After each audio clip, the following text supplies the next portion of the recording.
বাপরে বাপ, কি করো! জলটা দেখুন কিরম ফুটছে টকবক টকবক করে।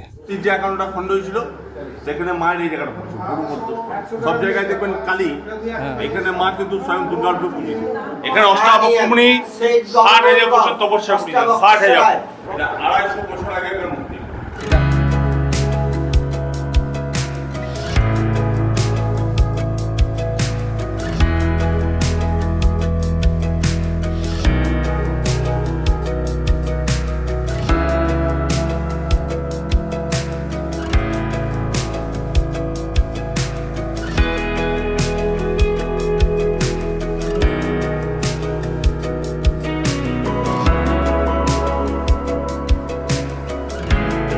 গুড মর্নিং বন্ধুরা, কেমন আছেন সবাই? আশা করি সবাই ভালো আছেন, সুস্থ আছেন। আজকে আর একটা নতুন জার্নি শুরু হচ্ছে, আর আজকের জার্নি শুরু হচ্ছে হাওড়া স্টেশন থেকে। আমি এখন দাঁড়িয়েছি হাওড়া স্টেশনের বাইরে, আর আজ আমি যাচ্ছি একদিনের ট্যুরে বক্রেশ্বর। এই বক্রেশ্বর যাওয়ার সবথেকে ভালো ট্রেন হচ্ছে হাওড়া স্টেশন থেকে সকাল ৬:৫৫ হাওড়া সিউড়ি হুল এক্সপ্রেস, যেটা হাওড়া স্টেশন থেকে ছাড়ে সকাল ৬:৫৫-তে আর দুবরাজপুর গিয়ে পৌঁছায় সকাল ১০:২০-তে। তো চলুন, ঘড়িতে সময় হচ্ছে সকাল ৬:১০। এখন স্টেশনের ভেতরে যাবো। দাসনগর থেকে আসার সময় আমি টিকিটটা কেটে নিয়েছি, অনলাইনে টিকিটটা কাটলাম। টিকিট মূল্য পড়লো মাত্র ৯৫ টাকা। আর জেনারেল ক্লাসে জার্নি করবো আজকে। এই ট্রেনে 5টা জেনারেল কম্পার্টমেন্ট রয়েছে, তো জার্নি করতে খুব অসুবিধা হবে না, খুব ভিড়ও হয় না এই ট্রেনে।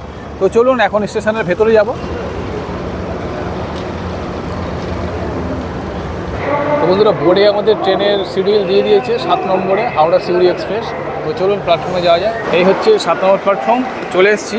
আর বোর্ডে কিন্তু ট্রেন নাম্বার দিয়ে দিয়েছে 7 নম্বরে, আর 6 নম্বরে দাঁড়িয়ে আছে হাওড়া গয়া বন্দে ভারত। এই যে, তো চলুন। আর আজকে কিন্তু বেশ পরিমাণে কিন্তু ভিড় আছে 6 নম্বরে, দেখুন। আর এই ট্রেনে সামনের ইঞ্জিনের পরে 6খানা জেনারেল কোচ রয়েছে। তো সামনের দিকে এগিয়ে যাচ্ছি যতটা পারছি। ঘড়িতে সময় সকাল 6:২৭, আর ট্রেন আমাদের ঢুকছে হাওড়া সিউড়ি হুল এক্সপ্রেস।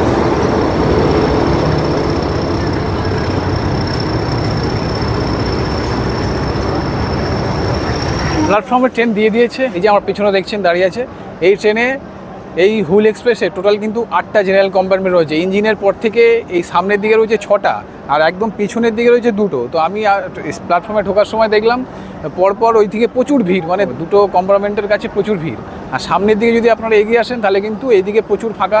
যেরকম আপনাদের দেখালাম, কম্পার্টমেন্টের ভেতরে কিন্তু প্রচুর সিট খালি আছে। তো আপনারা যদি ট্রেনে জার্নি করেন তাহলে কিন্তু একদম স্টেশন প্ল্যাটফর্মে ঢুকে একদম ইঞ্জিনের সামনের দিকে চলে আসবেন, তাহলে কিন্তু আরামসে সিট পেয়ে যাবেন, কোনো অসুবিধা হবে না।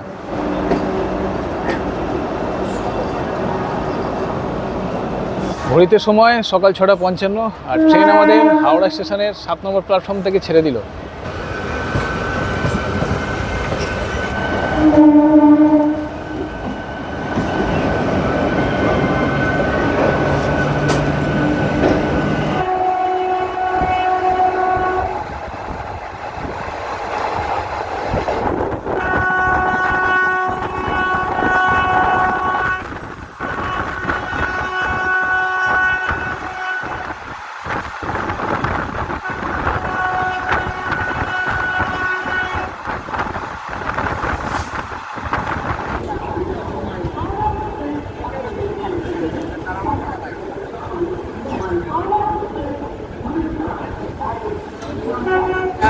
ঘড়িতে সময় 7:40, আর আমাদের ট্রেন এসে দাঁড়াবো ব্যান্ডেল স্টেশনে। আর ব্যান্ডেল স্টেশনের ভিড়টা খালি দেখুন।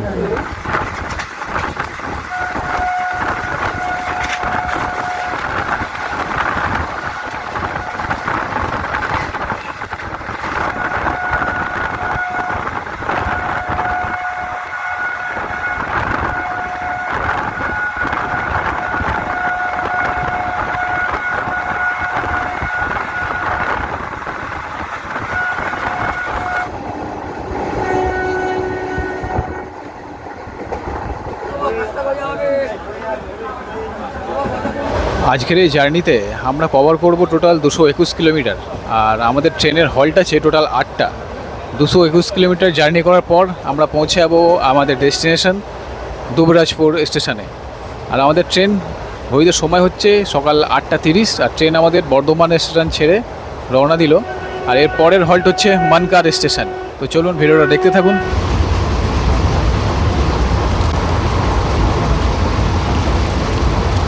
স্পিড দেখুন 109 কিলোমিটার এখন পার আওয়ার চলছে, আর বেশ কিন্তু স্পিডে আমাদের ট্রেন দৌড়াচ্ছে।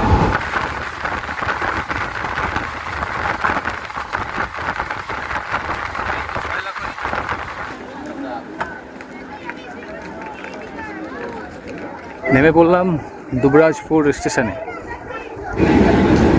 ট্রেন আমাদের দুবরাজপুর স্টেশনে নামিয়ে তার গন্তব্যের দিকে এগিয়ে যাচ্ছে সিউড়ি, আর এই ট্রেনটা কিন্তু সিউড়ি পর্যন্তই যায়। এই যে বেরিয়ে গেল। ঘড়িতে সময় হচ্ছে 10:40 আর নেমে পড়লাম দুবরাজপুর স্টেশনে। এটাই আজকে আমাদের ডেস্টিনেশন ছিল। হাওড়া থেকে 221 কিলোমিটার জার্নি করে পৌঁছে গেলাম দুবরাজপুর স্টেশনে। আর এখানে সময় ছিল 10:20-তে, আর আমাদের ট্রেন এসে পৌঁছালো 10:40-এ। প্রায় 20 মিনিট মতো লেট করে ট্রেন আমাদের পৌঁছে দিল। আর এই যে 2 নম্বর থেকে ওভারব্রিজ করে পার করে এপাশে যেতে হবে 1 নম্বরে। এদিকে হচ্ছে এক্সিট, বাইরে বেরোনোর রাস্তা। তো চলুন বাইরে যাব। গিয়ে প্রথম কাজ হচ্ছে একটা টোটো দেখা। বক্রেশ্বর মন্দির যাওয়ার জন্য কত ভাড়া নেয় কি নেয় সব কিছু আপনাদের জানাচ্ছি। আগে বাইরে যাই তারপরে। আর গিয়েই কিন্তু একটা জলের বোতল কিনতে হবে। ট্রেনে এত খাবার উঠলো, জলের বোতল কিন্তু একটা আমি দেখতে পেলাম না, উঠলো না। তাই জন্য জলও খাওয়া হয়নি আর কিছু খাওয়াও হয়নি। বাইরে গিয়ে সকালে টিফিনটাকে সারবো, তারপরে আমরা এখান দিয়ে টোটো ধরে যাব বক্রেশ্বর মন্দির। চলুন যাওয়া যাক। 2 নম্বর প্ল্যাটফর্ম থেকে আমরা এসে ওভারব্রিজে উঠেছি। আর ওভারব্রিজে উঠে ভেবেছিলাম প্রথম এদিকে যেতে হবে, কিন্তু এপাশেও একটা রাস্তা আছে দেখুন।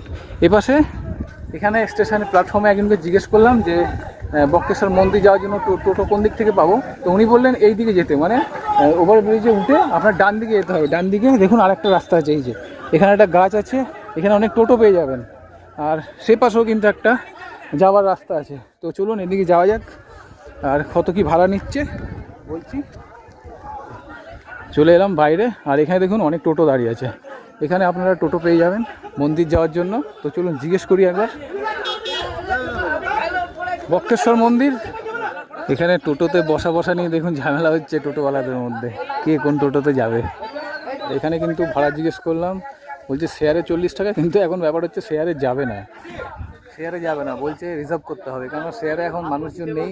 আর এখানে কিন্তু বেশ গরম, তো এখানে বলছে শেয়ারে হবে না, বুকিং করে যেতে হবে, মানে টোটো রিজার্ভ করে যেতে হবে। আর টোটো রিজার্ভ 200 টাকা, মানে 5 জনের ভাড়া দিয়ে এখানে আমাদের রিজার্ভ করে যেতে হবে। আমরা 2 জন আছি, তো দেখি চলুন কত নেয়। আর নাহলে 200 টাকা দিয়ে আমাদের মন্দিরে পৌঁছাতে হবে। অবশেষে একটা টোটো পাওয়া গেল, শেয়ারে করে যাচ্ছি। আরও 3 জনকে জড়ো করতে পেরেছি। আমরা 5 জন যাচ্ছি, 40 টাকা করে শেয়ারে ভাড়া নিচ্ছে, ঠিক আছে। চলুন, অনেক ঝামেলা, এরা নিজেদের মধ্যেই ঝামেলা করছে টোটোওয়ালারা। তো এই যে টোটোটা আমরা এখন যাবো 40 টাকা করে শেয়ারে। চলুন।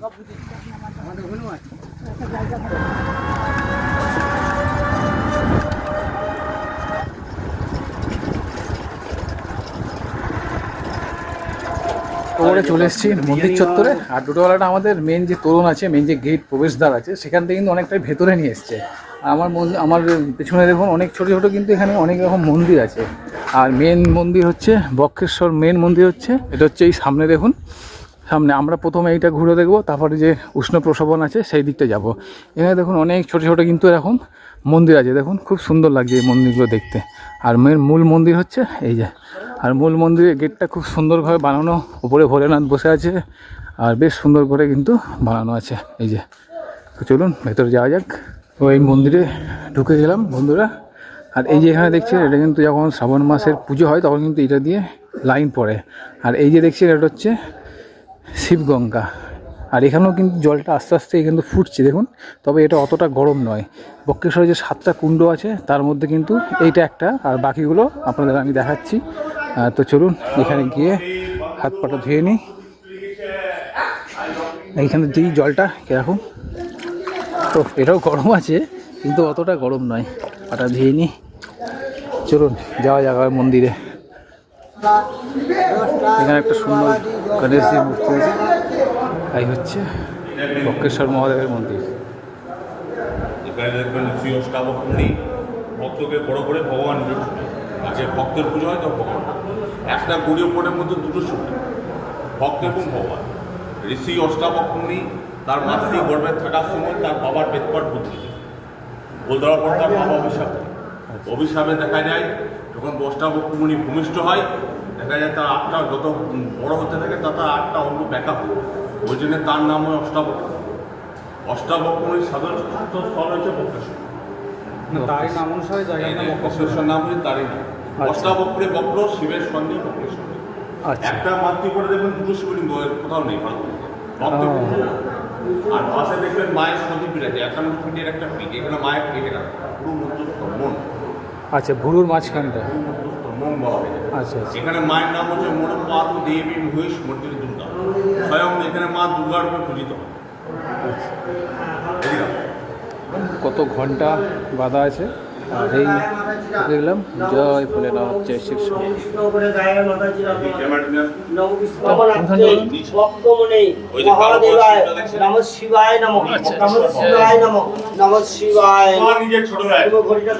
একটা গড়িয়ে পড়ে দুটো শিবলিঙ্গ, ভক্ত এবং ভগবান, ভক্তের দ্বারাই ভগবান।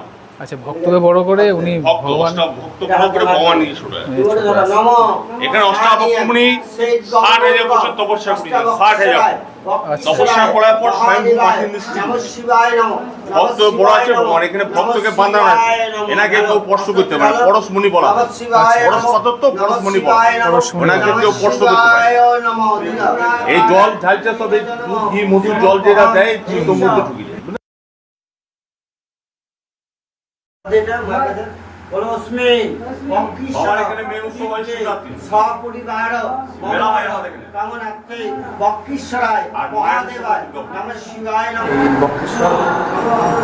বাবার মন্দির ঘুরে দেখলাম আপনাদের।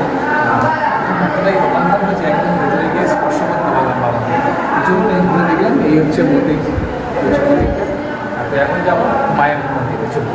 আর এদিকে হচ্ছে মন্দিরে যাবার বাহিরের রাস্তা। এই যে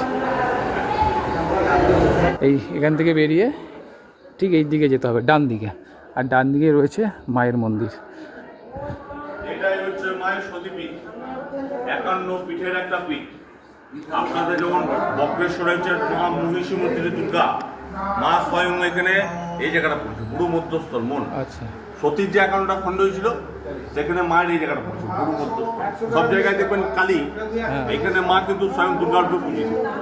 এখানে মায়ের বিশেষ দুর্গা পুজো হয় 4 দিন, সপ্তমী, অষ্টমী, নবমী, দশমী। আচ্ছা আচ্ছা। বিশেষ পুজো হয় 4 দিন। এখানে মায়ের এই জায়গাটা ভেতরে নিয়ে যাওয়া 250 বছর আগেকার মূর্তি। এটা 250 বছর আগে। 250 বছর আগে। এখানে যখন আমাদের বাপ ঠাকুরদা যখন ছিলেন তখন ওনারাই সকালবেলাতে গো পূজা দিয়ে, চারদিকটা জঙ্গল ছিল তো, ওই একবার পুজো সন্ধ্যা অবধি সব ভোগ করতে একবার দিনের বেলায় দিয়ে দিল, রাতের বেলা আসার সাহস। আচ্ছা, বীরভূম ডিস্ট্রিক্টে বলা হয় রাজভূমি, লালমাটিতে। হ্যাঁ, এইখানে তিনি 60,000 বছর তপস্যা করেছেন। মূর্তি, অষ্টধাতু মূর্তি, সোনার উপর তামা সব রকম দিয়ে তৈরি দুর্গারই মূর্তি। মায়ের স্বয়ং বিরাজ করেছে। আর মায়ের আদি জায়গা হচ্ছে এটা হচ্ছে মায়ের সেরাটা, এটা হাত দিয়ে পড়ে। ওইখানে মায়ের এই জায়গাটা পড়েছে পুরো মধ্যস্থল মন। আসল জায়গা ওইটা, বুঝলেন? ওইটা বর্ষ করবে, ঠিক আছে? এইটাই হচ্ছে জায়গা, এখানে ছুঁয়ে নমস্কার করে নিলাম। এই মূর্তিতে মায়ের পুজো হয়, তখন ভক্তরা বাড়ি থেকে পুজো। আমাদের এখানে দুরম্ভাবে পুজো হয়। মায়ের ভেতর দিয়ে যে মায়ের শিলা মূর্তি দর্শন হয়, তার জন্য মাকে একটা বস্ত্র মূল্য দিতে হয়। তারা বস্ত্র আনে। এই যে বস্ত্র দেখছেন, সকালে একটা পরানো হয়, সকালে একটা রাতে একটা পরানো হয়, সব ভক্তরাই দেয়।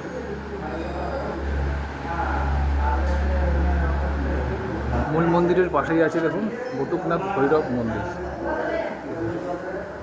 যেখানে ভৈরব থাকে, যেখানে পীরস্থান হয় মায়ের, সেখানে মা ভৈরব রূপে পূজিত হন। ভৈরব হচ্ছে বটুকনাথ ভৈরব। বটুকনাথ ভৈরব, বটুকনাথ ভৈরব রূপে ইনি পূজিত হন। ঠিক আছে, ভিতরে যাবো। হ্যাঁ, ভিতরে যে মা তুলো। আচ্ছা, এটা হচ্ছে বটুকনাথ ভৈরব। বটুকনাথ ভৈরব, বটুকনাথ ভৈরব, এটা একদমই ফাঁকা।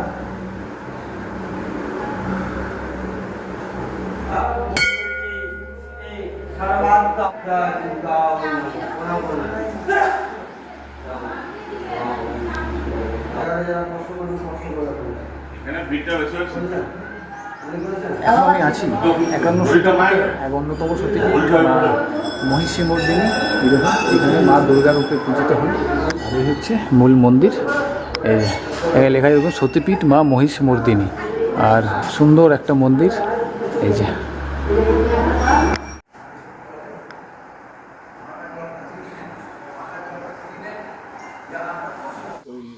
এরকম ছোট ছোট কিন্তু অনেক কটা মন্দির আছে, 208টা পুরো মন্দির চত্বর জুড়ে কিন্তু আছে। দেখুন এদিকে আছে, এপাশেও রয়েছে আর সেপাশেও রয়েছে। আর বেশ পুরনো কিন্তু এইগুলো।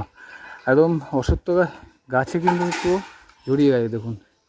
আর এগুলো কিন্তু এখন মনে হচ্ছে পুজো পাঠ হয় না এই যে ভেতরে।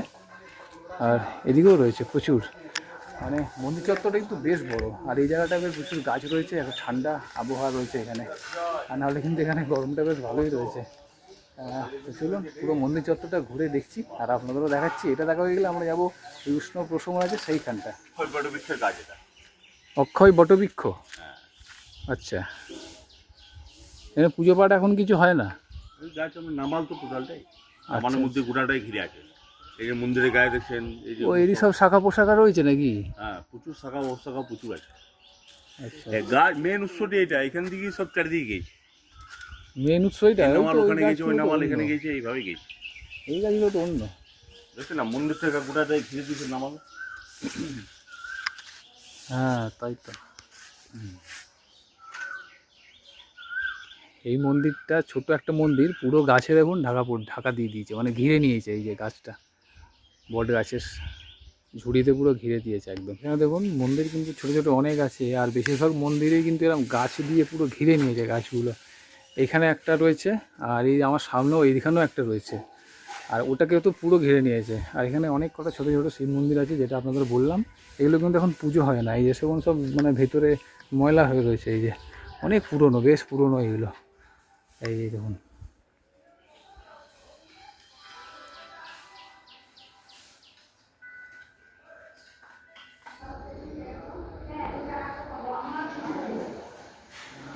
মন্দির আমাদের দেখা হয়ে গেল। খুবই ভালো একটা জায়গা, বক্রেশ্বর শিব মন্দির দেখে আমরা বেরিয়ে গেলাম। এবার আমরা যাব, সামনে রয়েছে উষ্ণ প্রসবন, সেটা দেখবো। দেখে দুপুরের খাওয়া দাওয়া করবো, করে কিন্তু আমরা আবার বেরিয়ে যাব স্টেশনে। ঠিক আছে, চলুন যাওয়া যাক। মন্দির থেকে বেরিয়ে এরকম ছোট ছোট মন্দির আছে, আর এরকম সোজা কিন্তু রাস্তা আছে দেখুন। এখানে রয়েছে আপনার পুজো দেওয়ার জন্য যে সামগ্রী আপনারা কিনবেন, সেগুলো কিন্তু এখানে রয়েছে দেখুন। ছোটো ছোটো দোকান আছে এখানে। এই যে S6 S5 নাম্বার দিয়ে সব দোকান রয়েছে। এপাশে রয়েছে, এপাশেও রয়েছে। এই যে আচ্ছা, মন্দিরের ওদিক থেকেও কিন্তু বেরোনো যায়। এই যে এখানে যে আমরা মন্দিরটা ঘুরলাম, মন্দিরটা দর্শন করলাম, ওইখানে রাস্তা আছে। এটা হচ্ছে যাত্রী প্রতীক্ষালয়, এখানে আপনারা বসতে পারবেন। দেখুন এখানে সুন্দর একটা সেট করা আছে বসার জন্য, এখানে আপনারা বসতে পারবেন। আর এই হচ্ছে মন্দির। আচ্ছা, মন্দিরের মূল প্রবেশদ্বার কিন্তু এইটা, এদিক দিয়েও আপনারা প্রবেশ করতে পারবেন। এই যে সামনে মায়ের মন্দির। মন্দির চত্বর থেকে বেরিয়ে এসে এখানে তো অনেক কটা কুণ্ড রয়েছে, তার মধ্যে এখানে একটা কুণ্ড দেখলাম, আপনাদের দেখাচ্ছি। খালি দেখুন, এই দেখুন জলটা দেখুন কিরম ফুটছে টকবক টকবক করে। এটা বেশি গরম নাকি? হ্যাঁ, এটা প্রচুর গরম। এখানে তো গরমের ভাবটা এইখানে আসছে। এমনি তো গরম, তার মধ্যে এর একটা গরম, মারাত্মক গরম। এরকম পুরো ঘেরা দেখুন, এই কুণ্ডটা কিন্তু পুরো ঘেরা। এরকম যতগুলো কুণ্ড আছে কিন্তু সব কিন্তু ঘেরা রয়েছে এখানে। ঠিক আছে, এই একটা দেখালাম, আরও কিন্তু এদিকে রয়েছে। চলুন এগুলো সব দেখা যাক। আর এখানে কিন্তু দেখুন এই কুণ্ডের জল এখানে ভরে বিক্রি করছে। এই যে এখানে কিন্তু এই কুণ্ডের জল ঠান্ডা করে ভরে বিক্রি করা হচ্ছে। এই জল খেলে নাকি শরীরের সব রোগ ব্যাধি সব দূর হয়ে যায়, এখানে যেটা বলছে। এই চলে এসছি এখন উষ্ণ প্রসবন যে রয়েছে, আর সামনে দেখুন গেট করা রয়েছে, আর লেখা আছে গরম জলের ঘাট। আর এখানে কিন্তু টিকিট কাউন্টার রয়েছে, এখানে ভেতরে ঢুকতে গেলে আপনাদের টিকিট কাটতে হবে। এই যে, আর ঢুকেই কিন্তু রয়েছে এইদিকে পার্কিং। আপনারা গাড়ি নিয়ে এলে কিন্তু এখানে পার্কিং করতে পারবেন, বেশ বড় এখানে পার্কিং লট রয়েছে। তো চলুন কত কী প্রাইস এখানে দেখা যাক। এখানে রয়েছে দেখুন পার্কিংয়ের ব্যাপারটা করে দেখিয়ে দিই। 2 চাকা 10 টাকা, 3 চাকা 30 টাকা, 50 টাকা, 4 চাকা, এরকম সব এখানে চার্ট দেওয়া রয়েছে। আর ভেতরে যাওয়ার জন্য টিকিট কাউন্টার, এখানে টিকিট মূল্য 10 টাকা করে। টিকিট কেটে নিয়েছি, 10 টাকা নিল। এই যে টিকিটটা কিন্তু আপনাদের এখানে দেখাতে হবে, আবার কেটে এরকম দিয়ে দেবে। চলুন ভেতরে যাওয়া যাক। সামনেই কিন্তু এখানে একটা বেশ বড় বট গাছ রয়েছে, আর বাঁধানো রয়েছে, প্রচুর মানুষ কিন্তু এখানে বসে রয়েছে। আর বট গাছের নিচে একটা আলাদাই ঠান্ডা অনুভূতি হয়। এই যে বট গাছের নিচেটা, ও এখানে কিন্তু বেশ ঠান্ডা লাগছে। বট গাছটা কিন্তু অনেকটা জায়গা নিয়ে আছে দেখুন। আর এইদিকে রয়েছে স্নান করার জন্য ঘাট সামনে। এই যে এটা হচ্ছে পুরুষ স্নানের ঘাট, এটা মহিলা স্নানের ঘাট। এই যে এরকম দেওয়া রয়েছে, বাঁ দিকে পুরুষ, ডান দিকে মহিলা। এখানে আপনারা এসে স্নান করতে পারবেন। তো চলুন এইদিকেই যাওয়া যাক। এই চলে এলাম, এই যে এটা কিন্তু একটা উষ্ণ প্রসবন। দেখুন দেখুন, এ বাপরে বাপ, কি গরম! চান করলেন নাকি এত গরমে? গরম লাগলো না? আচ্ছা, ওখান থেকে এসছেন।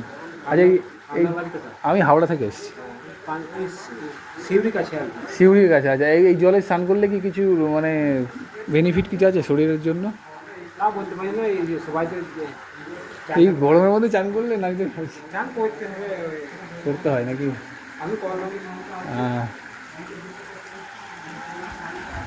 এই যে জায়গাটা দেখছেন, এখানে কিন্তু স্নান করতে পারবেন আপনারা। শীতকালে এসে ভালো স্নান করাবে। আর জলটা কিন্তু কি গরম, হাত দিয়েছি। আর ওই যে জায়গাগুলো দেখছেন, এই জায়গাগুলো দিয়ে জলটা এখানে আসছে আর কি। ওই আপনাদের আগে যেগুলো দেখালাম ঘেরা রয়েছে, ওখানে পাইপ লাইনের মাধ্যমে কিন্তু এখানে জলগুলো কিন্তু এখানে আসছে। দেখুন এখানে শুভঙ্কর গরম জলে হাত দিচ্ছে। এই যে জলগুলো আসছে দেখছেন, এখানে পরপর দেখুন এরকম সব মুখ করা আছে। আর আপনাদের যে ওই দিকে দেখালাম যে গরম জলের উষ্ণ প্রসবনটা, যেটা মানে জল একদম টকবক করে ফুটছে, সেইখান দিয়ে পাইপলাইনের মাধ্যমে কিন্তু এখানে জলটাকে নিয়ে আসা হয়েছে স্নান করার জন্য। আর জলটা বেশ গরম, ফুটন্ত জল একদম। বাপরে, এখানে এখন কেউ স্নান করা অসম্ভব ব্যাপার। মানে এই বক্রেশ্বর সতীপীঠে টোটাল 7টা উষ্ণ প্রসবন রয়েছে আর একটা শীতল কুণ্ড রয়েছে। জায়গাটা কিন্তু বেশ ভালো। মন্দিরটা দর্শন করে মন ভরে গেল একদম। আমরা শিবলিঙ্গতে হাত দিয়ে, বাবার চরণ মাথায় হাত দিয়ে আমরা নমস্কার করতে পারলাম। তো এই জায়গাটাও কিন্তু বেশ সুন্দর। দেখুন এই জায়গাটা কিন্তু বেশ সুন্দর, বেশ। এই দেখুন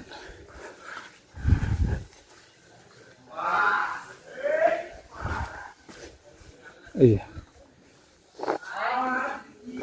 তো এখন হাঁটতে হাঁটতে চলে এসেছি সামনে যে কুণ্ডটা আপনাদের দেখালাম, ওটা স্নান করার জন্য। আর তার পাশে কিন্তু এইখানে দুটো ছোট ছোট কুণ্ড আছে। এই যে ছোট ছোট দুটো কুণ্ড আছে, এখানে কিন্তু জলটা উঠছে। চলুন একবার আপনাদের দেখাই।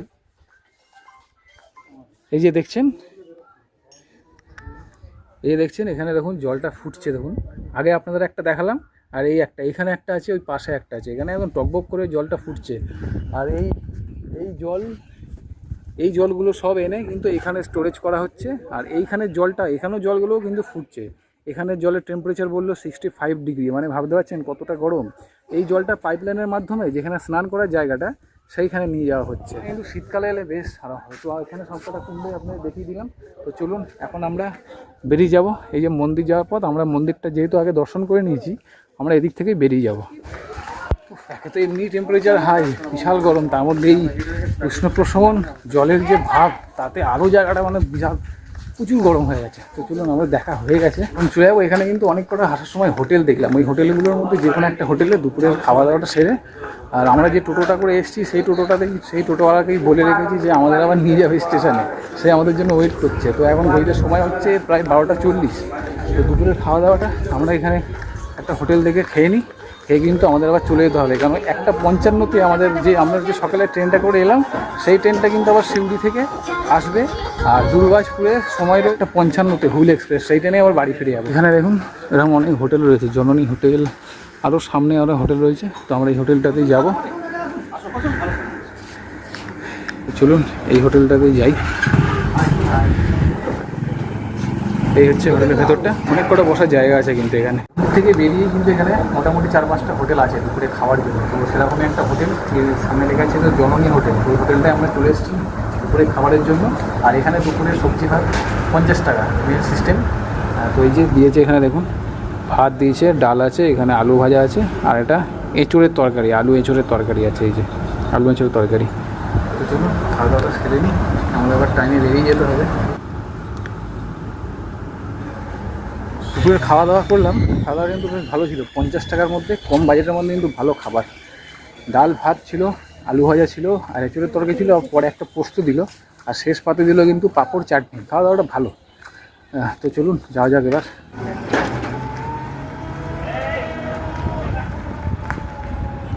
মন্দির থেকে টোটো করে চলে এলাম স্টেশনে, আর সময় লাগলো আমাদের প্রায় 30 মিনিট মতো। আর যাওয়ার সময় যেরকম আমরা শেয়ারে গেছিলাম 40 টাকা করে, এখন কিন্তু আমরা দুজন এসেছি যেহেতু টোটো করে রিজার্ভ করে 150 টাকা পড়লো আমাদের। আর যাওয়ার সময় আমরা ঠিক স্টেশনের ওপাশটা নেমেছিলাম, যেটা বটগাছের তলায় আপনারা দেখছিলাম টোটো স্ট্যান্ড, আর এটা হচ্ছে মেন এক্সিট আর কি, স্টেশনের মেন গেট হচ্ছে এইটা। এর স্টেশনের বাইরেটা দেখুন এরকম ঠিক, আর এর সামনেই কিন্তু রয়েছে টোটো স্ট্যান্ড। আপনারা এই দিক থেকেও কিন্তু টোটো করে যেতে পারবেন। তো এখন চলে এসেছি স্টেশনে, আর 1:55 ট্রেন আছে। তো চলুন এখন যাবো স্টেশনের ভেতরে। তো এই ছিল একটা ছোট্ট একদিনের বক্রেশ্বর ভ্রমণের একটা ছোট্ট ভিডিওটা কেমন লাগলো অবশ্যই জানাবেন কমেন্ট করে। ভিডিওটা ভালো লাগলে লাইক, শেয়ার আর চ্যানেলটা সাবস্ক্রাইব করতে একদম ভুলবেন না। চলুন দেখা হচ্ছে নতুন কোনো ভিডিওতে, নতুন কোনো জায়গায়। ভালো থাকবেন, সুস্থ থাকবেন আর সঙ্গে থাকবেন। টাটা।